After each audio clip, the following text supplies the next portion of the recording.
Salut tout le monde, comment allez-vous? Moi ça va plutôt bien. Aujourd'hui on se retrouve pour une nouvelle vidéo pour un personnage Dragon Ball. On va parler de l'histoire d'un personnage de Dragon Ball.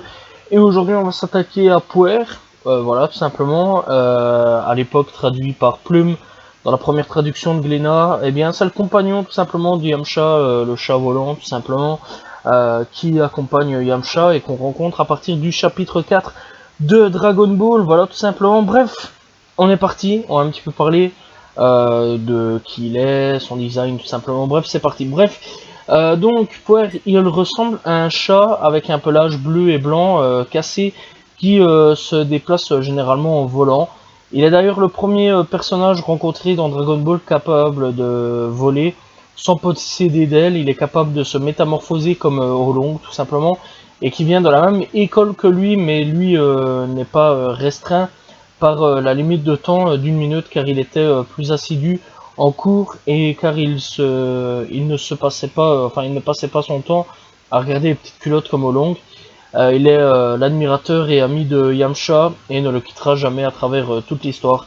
Bref, donc voilà, alors il faut savoir que Oolong, dont j'ai déjà parlé de l'histoire de Oolong, et fait partie tout simplement de l'école, de la même école que Puer tout simplement. Donc voilà, ces deux-là, ils se connaissent depuis pas mal de temps. Donc encore une fois, c'est un compagnon fidèle de Yamcha, il encourage et se même dans les moments délicats, comme lors du duel avec Shen, voilà, autre personnage de Dragon Ball tout simplement. Il est très présent sur la première partie du manga, souvent spectateur des prouesses des compagnons de Yamcha.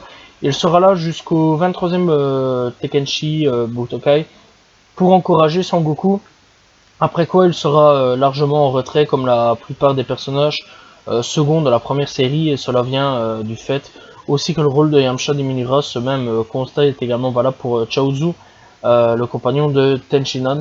Ce que je trouve ça assez dommage parce que bon, c'est des personnages super intéressants qui auraient pu faire beaucoup plus avec l'évolution entre monde ou 3D tout simplement.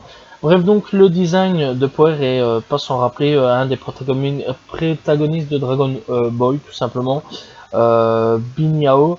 Lui aussi est capable de se transformer mais avec une limite de temps et qui n'est pas sans rappeler au long. Au niveau de sa biographie, on va un petit peu parler, donc saga des 7 Dragon Ball. Yamcha et Power apparaissent dans le désert guettant l'arrivée de visiteurs pour y voler leurs biens. Voyant Son Goku et ses compagnons après une longue, avec une longue vue, tout simplement, il décide d'alerter aussitôt Yamcha. Elle se met en route.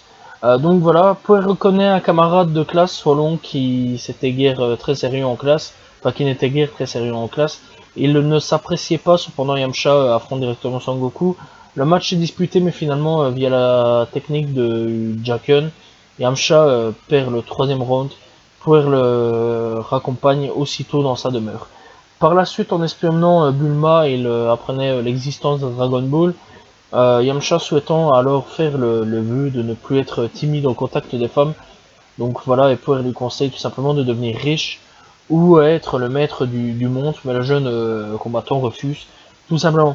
Lorsqu'il arrive dans l'intrigue, Tony Jinka, Puer est d'un grand secours tout simplement puisqu'il subtile Bulma, qui est transformé à ce moment-là en carotte par ce mauvais brigand. Donc voilà le lapin qui a été envoyé sur la lune, tout simplement. Et donc Yamcha s'occupe de ses sbires avec, et Son Goku donne une bonne leçon au lapin, tout simplement. Et grâce à son bâton, tout simplement, Son Goku le bata.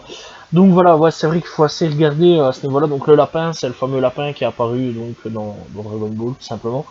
Donc voilà, bref, préférant faire bande à part pour le moment, mais ils aident malgré tout Bulma et Sangoku lorsque Mei et Shu détruisent leur véhicule.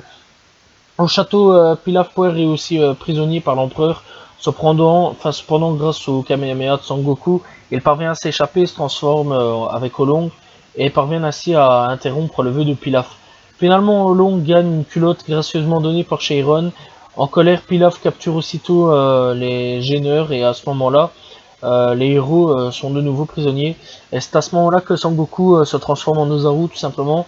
Et la première fois qu'on rencontrera Sangoku en Ozaru, et donc ayant pris l'esprit de penser que le point faible de Goku était sa queue, et se transforma ainsi en ciseau pour lui couper, et ce avec l'aide de Yamcha. Après on le reverra dans la saga avec Baba la Voyante, tout simplement, dirigé de l'accompagner Sangoku, qui vient de vaincre l'armée de Red Ribbon à lui tout seul. Puer les accompagne avec Hoopa Également, lorsque Krillin est vaincu par Draculaman, Yamcha met au point une stratégie pour l'emporter efficacement. Ainsi, Poire se transforme en hérisson et fait hurler de douleur Draculaman qui tente de le mordre, tandis que Hoopa le renvoie à cause de son haleine d'ail tout simplement.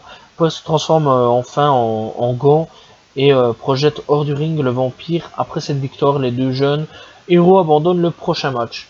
Bon, après tout ça, on le reverra quand même dans le 22e Butokai, enfin Tenkaichi et Butokai tout simplement. Dans ce tournoi, Poire est témoin de la défaite de Yamcha face à Tenshinhan et se transforme en tapis pour le transporter en hôpital, enfin à l'hôpital tout simplement. Dans le manga, on ne le voit pas, donc pas de finale, tandis que on ne le voit pas, donc pas à la finale, tandis que dans l'anime, il est présent. Saga des Saiyans, encore une fois, là on le reverra. Donc à partir de la saga des Saiyans, uniquement dans l'animé, Poire accompagne Yamcha qui est devenu joueur de baseball, tout simplement. Le dialogue insinue que ce serait l'idée de Poire, la partie tombant enfin la partie tombant tout simplement dans une baston générale. Yamcha prend part au combat. Peu après, Krillin intervient pour mettre au courant ses amis de la mort de Sangoku et invite donc Yamcha à l'accompagner pour s'entraîner chez Dieu. Lorsque Yamcha est tué par un Sabaiman, Poire rongé par le chagrin, s'évanouit devant la télévision tout simplement de Tortue Géniale ou Kame Sennin. Bref, tout simplement, bref. Après on le reverra avec la petite saga Garlic Junior aussi. Donc Garlic Junior, hein, on le reverra, donc il répand son poison à l'Aquamist dans le but de corrompre les êtres humains. Poire est aussi devenu un être prêt à, aider, à en découdre avec quelques héros encore présents. Pendant la courte paille, il gêne brièvement Piccolo, permettant ainsi à Yamcha de frapper les Namek. Le prochain interaction de Poire dans le manga ne sont pas très marquantes, tout simplement. Puis après, on le reverra dans Dragon Ball GT, ouais, donc dans Dragon Ball avec Boo, on le verra pas vraiment non plus. Et donc après, dans Dragon Ball GT, on le voit lors de l'épilogue où on peut l'apercevoir. La plupart des vieilles connaissances de Sangoku, et c'est à ce moment-là qu'on peut voir une dernière fois Poire et Yamcha dans le désert, un constat qui rappelle fortement leur première apparition. Bon, après tout ça, il n'y a plus grand chose, voilà, il réapparaîtra dans Dragon Ball Super hein, en tant qu'accompagnant de Yamcha, mais rien de bien marquant, voilà, vraiment rien de bien marquant. Et on le verra aussi dans 2-3 films, mais vraiment les tout premiers films, voilà, que tu peux regarder, donc tout simplement Dragon Ball, la légende de Chiron, la princesse endormie du château démoniaque, la grande aventure mystique, et Dragon Ball la voix du plus fort, mais sans plus quoi. Et clairement, c'est pas un personnage qui apparaît énormément dans Dragon Ball. Malheureusement, pourtant, c'est un personnage comme Olong qui peuvent apporter des choses, qui peuvent apporter des solutions, et qui peuvent apporter vraiment des techniques de combat assez intéressantes. Donc voilà, malheureusement, il ne sera pas exploité comme il doit être exploité. Je trouve ça dommage. Donc voilà, mais c'est quand même un personnage qu'il fallait quand même en parler, parce que bon, c'est un personnage qui fait partie de Dragon Ball, que j'ai plutôt apprécié quand j'ai vu Dragon Ball, quand j'ai lu le manga, et donc clairement, j'ai vraiment bien apprécié le personnage. Donc voilà, et c'est un des personnages, un des fidèles amis tout simplement de Yamcha et ami aussi de Son Goku. Après encore une fois, on le reverra dans Dragon Ball Super, vraiment à partir de l'arc, vraiment le tout début là avec Beerus où ils se réunissent pour faire le repas et donc tout le bazar. On voit tous les amis de Goku, on voit Olong, enfin on revoit Olong où là à ce moment-là il a un petit truc, un petit rôle important Olong. On le revoit avec Yamcha, bref on le voit un petit peu, mais pas grand chose. Puis on le revoit un petit peu aussi sur le bateau de Bulma pour son anniversaire, mais sans plus, c'est pas des faits marquants, c'est pas des trucs très marquants, ou alors 2-3 petits épisodes, mais sans plus. Voilà, c'est pas vraiment un personnage aujourd'hui qui a un rôle principal, comme à l'époque tout simplement. Voilà, j'espère que vous avez apprécié son histoire, n'hésitez pas à vous abonner, liker, commenter, partager, je réponds toujours aux commentaires, on se retrouve demain pour une nouvelle vidéo. Salut tout le monde, ciao ciao.